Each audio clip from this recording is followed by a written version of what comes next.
అస్మద్గురుభ్యో నమః, శ్రీమాత్రే నమః. అమ్మవారి దివ్యపాదపద్మాలకు నమస్కారం చేసుకుంటూ వీడియోలకు వెళ్ళిపోతాం.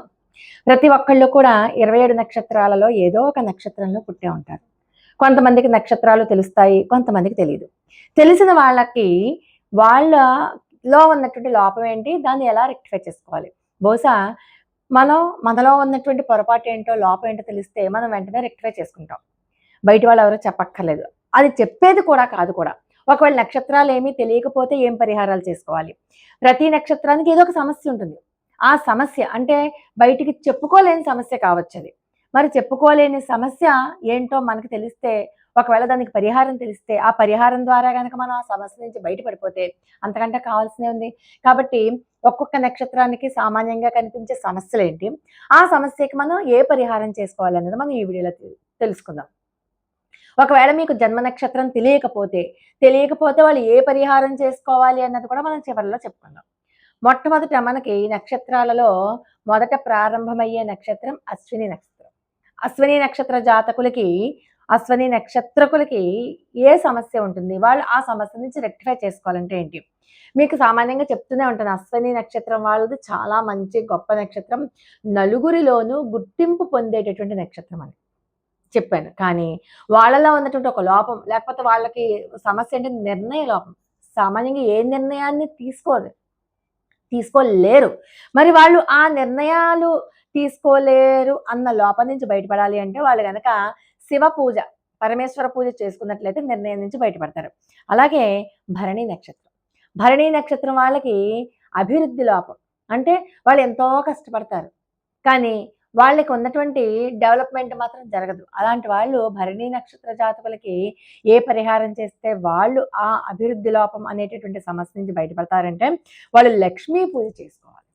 లక్ష్మీ పూజ కనుక చేసుకున్నట్లయితే ప్రతి శుక్రవారం అమ్మవారి దేవాలయాలకు వెళ్ళడం, అలాగే అమ్మవారి ఆలయాల చుట్టూ తిరగడం, అలా లక్ష్మీ పూజ చేసుకున్నట్లయితే వాళ్ళ సమస్యకి పరిష్కారం లభించినట్టే. ఇక మూడో నక్షత్రం ఏంటి, కృత్తిక. వీళ్ళు అబద్ధాలు ఎక్కువ ఆడతారు. అబద్ధాలు ఎక్కువ ఆడడమే కాదు, వీళ్ళకి అధికమైన ఖర్చులు ఎక్కువైపోతూ ఉంటాయి. డాంబికమైనటువంటి మాటలు చెప్పినప్పుడు ఆటోమేటిక్గా ఖర్చు కూడా ఎక్కువగా ఉంటుంది. వీళ్ళు అబద్ధాలు ఆడకూడదు, ఖర్చు తగ్గించుకోవాలి అంటే ఖచ్చితంగా వీళ్ళు సరస్వతి అమ్మవారి యొక్క ఆరాధన చేయాలి. కనీసం ప్రతిరోజు కూడా సరస్వతి మాత యొక్క శ్లోకం చదువుకున్న, ఆ సరస్వతి మాత యొక్క విగ్రహాన్ని, ఆ చిత్రపటాన్ని చూసిన, ఆ ఆలయానికి వెళ్ళిన వీళ్ళకి ఉన్నటువంటి ఏదైతే అబద్ధాలు చెప్పే గుణం ఉందో వాళ్ళు తప్పించుకోవాలన్నా తప్పించుకోలేరు ఆ గుణం నుంచి. అది ఉంటుందంతే ఆ నక్షత్రానికి. దాన్ని తప్పించుకోవచ్చు, అబద్ధాలు చెప్పే గుణం నుంచి తప్పించుకోవచ్చు సరస్వతీదేవి యొక్క పూజ వల్ల. అలాగే అధికమైన ఖర్చుల్ని పోగొట్టుకోవాలంటే మహాలక్ష్మీదేవి యొక్క పూజ. ఈ రెండు కూడా, అంటే లక్ష్మీ సరస్వతులని ఇద్దరిని కూడా ఆరాధించాలి. అప్పుడు వీళ్ళ సమస్య వీళ్ళ నుంచి దూరం అయిపోతుంది. ఇక రోహిణి నక్షత్రం.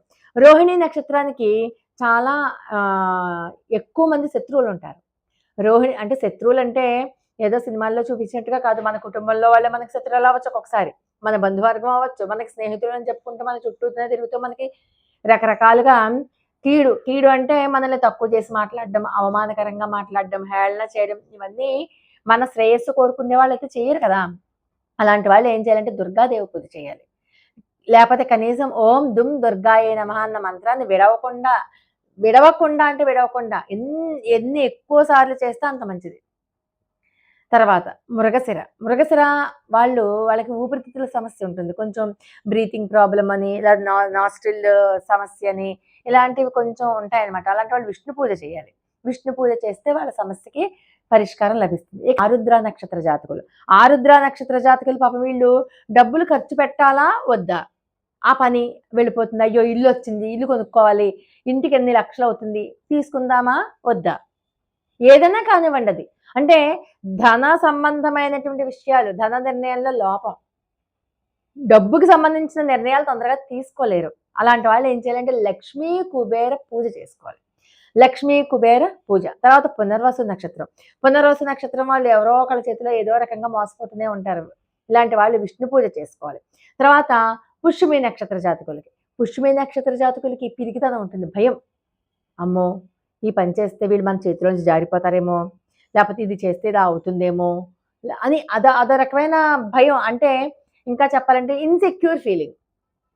ఆ ఇన్‌సెక్యూర్ ఫీలింగ్‌ని పోగొట్టుకోవాలి అంటే వీళ్ళు హనుమాన్ పూజ, హనుమాన్ చాలీసాని విడవకుండా చదువుకున్న, హనుమాన్ సంకల్పం తీసుకున్న 11 రోజుల హనుమాన్ సంకల్పం చాలా బాగా వీళ్ళకి కలిసొస్తుంది. ఆశ్లేష నక్షత్ర జాతకులు. ఆశ్లేష నక్షత్ర జాతకులకి ఓవర్ థింకింగ్ ఉంటుంది. అంటే ఏదేదో ముందే ఊహించేసుకుని మాట్లాడేస్తూ ఉంటారు. ఊహించేసుకుని వీళ్ళు అలా అలా అయిపోతుందేమో, ఇలా అయిపోతుందేమో అని ఓవర్ థింకింగ్ ఉంటుంది. ఈ ఓవర్ థింకింగ్ నుంచి బయటికి రావాలి అంటే ఆశ్లేష నక్షత్రకులు ఖచ్చితంగా సరస్వతి పూజ చెయ్యాలి. వాళ్ళు మిగతా ఏ పూజలన్నా చేసుకోనివ్వండి. దానికి సరస్వతీదేవి పూజ కూడా చేయాలి. అది కూడా మీరు శుక్రవారమో, లక్షవారమో, మూలా నక్షత్రం రోజున ఈ అమ్మవారి నక్షత్రాలుంటాయి కదా! ఉత్తరాషాఢ అలాంటి నక్షత్రాల రోజున గనక సరస్వతీ మాత పూజ చేస్తే వీళ్ళకి ఆ ఓవర్ థింకింగు, లేనివేవో ఊహించుకుని మాట్లాడ్డాలు వాటి నుంచి బయటకొచ్చేస్తారు. ఇక మఖా నక్షత్రం. మఖా నక్షత్రం వాళ్ళు ఎప్పుడు కూడా దిగులుగా ఉంటారు. మనసంతా కూడా ఆందోళనగా, దిగులుగా ఉంటుంది. అశాంతిగా ఉంటారు. వీళ్ళు ఈ అశాంతి నుంచి బయటకొచ్చేయాలంటే హనుమాన్ పూజ చేసుకుంటే చాలా మంచిది. అలాగే పుబ్బా నక్షత్రం. పుబ్బా లేదా పూర్వ ఫల్గుని అంటాం కదా! వాళ్ళు కూడా అంతే నిర్ణయాలు తీసుకోవడంలో వెనకడుగు వేస్తారు. నిర్ణయ లోపం. వాళ్ళు ఖచ్చితంగా శివ ఆరాధన చెయ్యాలి. తర్వాత ఉత్తరా నక్షత్ర జాతకులు. వీళ్ళు ఎంత చేసినా దురదృష్టం వెంటాడుతూనే ఉంటుందని చెప్పి ఎప్పుడూ బాధపడుతూ ఉంటారు. అంటే ఏ పని చేసినా కూడా కలిసి రాదు వీళ్ళకి.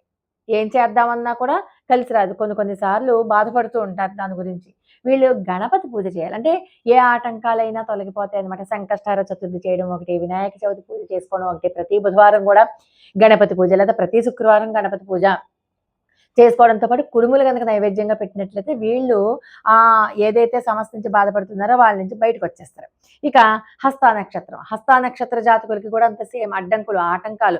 ఏ పని చేద్దామన్నా ఆటంకాలు, ఆటంకాలు, ఆటంకాలు. వీళ్ళు ఆటంకాలను అధిగమించాలంటే వీళ్ళు కూడా ఇందాక చెప్పుకున్నట్టుగా గణపతి పూజ చేయాలి. ఇక చిత్తా నక్షత్ర జాతకులు. చిత్తా నక్షత్ర జాతకులకి ఊపిరి సమస్యలొస్తాయి. బ్రీతింగ్ ప్రాబ్లము, నాస్ట్రిల్ ప్రాబ్లము దీనికి సంబంధించిన ఇన్ఫెక్షన్‌లు అలాంటివి ఉంటాయి. కాబట్టి వీళ్ళు శివాభిషేకం చేయించుకుంటే వీళ్ళ సమస్య నుంచి బయటకొచ్చేస్తారు. ఇక స్వాతి నక్షత్ర జాతకులు. స్వాతి నక్షత్ర జాతకులకి జీర్ణ సంబంధమైనటువంటి ప్రాబ్లమ్స్ వస్తాయి. తిన్నదరక్కపోవడం, ఇండైజెషన్ ప్రాబ్లము, కడుపు నొప్పి, ఈ జీర్ణాశయానికి జీర్ణ సంబంధమైనటువంటి సమస్యలొస్తే వీళ్ళు తేలికగా జీర్ణమయ్యే ఆహారం తీసుకోవాలి మొట్టమొదట. మధ్య మాంసాల జోలికి వెళ్ళకూడదు. ఉల్లి, వెల్లుల్లి లేకుండా తేలికమైనటువంటి జీర్ణాశయానికి కష్టం కలిగించినటువంటి ఆహారం తీసుకుంటూ విష్ణు పూజ చేసుకోవాలి. విష్ణు పూజ చేసుకుంటే కనుక జీర్ణ సంబంధమైనటువంటి సమస్యల నుంచి బయటకొచ్చేస్తారు. తర్వాత విశాఖ నక్షత్రం. విశాఖ నక్షత్ర జాతకులకి అభివృద్ధి లోపం. ఎంత కష్టపడినా కూడా దానికి తగినటువంటి ఫలితం రాదు. కాబట్టి వీళ్ళు ఖచ్చితంగా లక్ష్మీదేవి యొక్క ఆరాధన చేసుకోవాలి. అలా లక్ష్మీ పూజ చేసుకుంటే వీళ్ళ అభివృద్ధి బావుంటుంది. ఇక అనురాధ నక్షత్రం. అనురాధ నక్షత్ర జాతకులకి ఎస్కేపిజం ఎక్కువ వాళ్ళకి. అంటే ఒకళ్ళని ఏమి అనరు. మాటలతో ఏం బాధ పెట్టరు. కానీ ఉపకారం కూడా చేయరు. అలాగే వాళ్ళని చూసి కొంచెం అసూయ పడుతూ ఉంటారు. కొంచెం వీళ్ళకి పగ కూడా ఉంటుంది. కానీ బయటికేం ఎక్స్‌ప్రెస్ చేయరు వీళ్ళు. బయటికేం కనబడనివ్వరు. కాబట్టి వీళ్ళల్లో ఉన్నటువంటి ఈ గుణాలు పోవాలంటే దత్తాత్రేయ స్వామివారి యొక్క ఆరాధన చేయాలి. దత్తాత్రేయ స్వామివారి ఆలయానికి వెళ్ళడం, దత్తాత్రేయ స్వామివారి యొక్క శ్లోకాలు చదువుకోవడం, దత్తాత్రేయ స్వామివారి యొక్క స్తోత్రాన్ని చదవడం రాకపోతే కనీసం వినడం ఇలాంటివన్నీ చేయాలి. ఇక జ్యేష్ఠ నక్షత్రం. వీళ్ళకి ఎదుటి వాళ్ళని మోసం చేయడం అన్నది వెన్నతో పూసిన విద్య. అంటే నాలుకతో, మాటతో దేనితోనైనా మోసం చేయగలరు. అంటే వాళ్ళకి ఇచ్చకాల కబుర్లు లాంటివి చెప్పి వాళ్ళని బురిడీ కొట్టించగలరు. వాళ్ళ మాటలు నమ్మేలా చేయగలరు. చేసి ఆ మాట నెరవేర్చుకోరు మళ్ళీ వీరు. అడిగామనుకోండి మనం అడిగితే, "అప్పుడు అలా అనుకున్నాను అవ్వలేదు వదిలేసాను" అంటారు. చాలా తేలిగ్గా తీసుకుంటారు మాటని. వాళ్ళేమో వీళ్ళ మీద నమ్మకం పెట్టుకుంటారు. వీళ్ళు మాత్రం ఆ పని చేసి పెట్టరు. చాలా ఈజీగా తీసుకురా "నువ్వు అలా చేసుకుంటావేమో అనుకున్నాను నాకేం తెలుసు? నువ్వు మళ్ళీ అడగలేకపోయావా? నేను చేసి పెడుతుంది కదా!" అలా. సో, వీళ్ళు అలా మోసం చేయడం అన్నది వీళ్ళకి వెన్నతో పెట్టిన విద్య.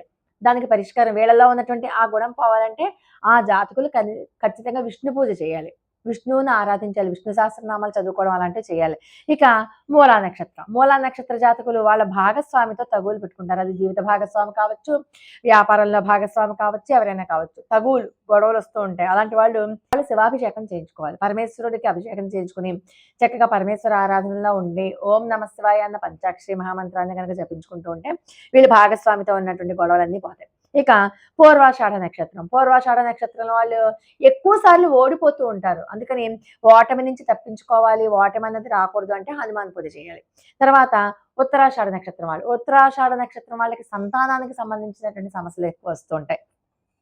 సంతానపరమైనటువంటి సమస్యలు ఎక్కువ వస్తూ ఉంటాయి. అందుకని వీళ్ళు ఆ సంతానపరమైనటువంటి సమస్యల నుంచి తప్పించుకోవాలి అంటే సుబ్రహ్మణ్యేశ్వర స్వామి వారి యొక్క ఆరాధన చేయాలి. సుబ్రహ్మణ్యేశ్వర స్వామికి సంబంధించిన ఏ స్తోత్రమైనా చదువుకోవడం కానీ, వినడం కానీ చెయ్యాలి. వీలైతే సుబ్రహ్మణ్యేశ్వర స్వామి యొక్క ఆలయానికి వెళ్ళాలి. ఆలయానికి వెళ్ళి ప్రదక్షిణలు చేయడం, సుబ్రహ్మణ్యేశ్వర స్వామిని ఆరాధించడం ఇలాంటివన్నీ చేస్తే గనక వాళ్ళ సంతానపరమైనటువంటి సమస్యల నుంచి బయటకొచ్చేస్తారు. ఎవరు?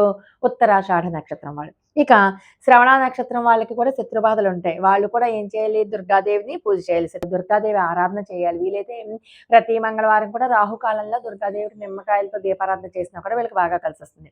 తర్వాత ధనిష్ట నక్షత్రం. ధనిష్ట నక్షత్రం వాళ్ళకి ఆర్థికపరమైనటువంటి సమస్యలు వస్తూ ఉంటాయి కాబట్టి, వాళ్ళు ఆ సమస్యల నుంచి గట్టెక్కాలి అంటే లక్ష్మీ కుబేర పూజ చేసుకోవాలి. అలాగే శతభిష నక్షత్రం వాళ్ళు. వీళ్ళు నిజంగా కొరకరాని కొయ్య లాంటి వాళ్ళు. వాళ్ళే పెద్ద లిటిగేషన్. శతభిష నక్షత్రం వాళ్ళు. అంటే కొంచెం వాళ్ళ మాట నెగ్గాలి. వాళ్ళు ఎదుటి వాళ్ళ దగ్గర నుంచి వాళ్ళకి ఏదన్నా ఉపయోగం ఉంటేనే కానీ వాళ్ళు ఎదుటి వాళ్ళకి ఉపయోగపడరు. అలాగే వాళ్ళు ఎంతసేపు శతభిష నక్షత్రం మీద ఎవరైతే ఆధారపడి ఉంటారో వాళ్ళకి మాత్రమే ఫేవర్ చేస్తారు. ఒకసారి నువ్వు వాళ్ళని వదిలేసావా శతభి శతభిష నక్షత్రం వాళ్ళు నువ్వు పట్టించుకోకపోతే వాళ్ళు నీ మొహం కూడా చూడరనమాట. ఎంతసేపు వాళ్ళకి అవతల వాళ్ళని తన కంట్రోల్‌లో పెట్టుకోవడం అంటే ఇష్టం. అందుకని వీళ్ళకి ఎక్కువగా న్యాయపరమైనటువంటి సమస్యలు ఎదురవుతూ ఉంటాయి. దానికి పరిష్కారం ఏంటంటే విష్ణు పూజ చేసుకోవడం. వాళ్ళు విష్ణు పూజ చేస్తే ఆ సమస్యల నుంచి బయటకొచ్చేస్తారు. ఇక పూర్వభాద్ర నక్షత్రం వాళ్ళకి శత్రుబాధలు ఇందాక చెప్పుకున్నట్టుగా వాళ్ళు దుర్గాదేవిని ఆరాధించాలి. అలాగే ఉత్తరాభాద్ర నక్షత్రం వాళ్ళకి ఎక్కువ దిగులు, మనసు ఆందోళనగా ఉండడం, అశాంతి ఇలాంటివన్నీ ఉంటాయి. వాళ్ళేమో హనుమాన్ పూజ చేసుకోవాలి. అలాగే రేవతి నక్షత్రం. రేవతి నక్షత్రం వాళ్ళకి కూడా భాగస్వామితో తగవదు. అది జీవిత భాగస్వామో లేకపోతే వ్యాపారంలో భాగస్వామో ఇంకోటో మొత్తానికి పార్ట్నర్, అది లైఫ్ పార్ట్నర్ కావచ్చు, బిజినెస్ పార్ట్నర్ కావచ్చు. పార్ట్నర్‌తో విభేదాలు వస్తాయి కాబట్టి వాళ్ళు కూడా శివాభిషేకం చేయించుకోవాలనమాట. అలా చేసుకుంటే గనక వీళ్ళకి చాలా అంటే చాలా బావుంటుంది. కాబట్టి ఈ రకంగా గనక చేసుకున్నట్లయితే అన్నిటా కలిసొస్తుంది. కాబట్టి మీ నక్షత్రం దీంట్లో ఏమీ లేదనుకోండి. దీంట్లో విశాఖ నక్షత్రానికి నేను ఏదైతే పరిహారం చెప్పానో ఆ పరిహారాన్ని మీరు చేసుకోండి. లోకా సమస్త సుఖినో భవంతు.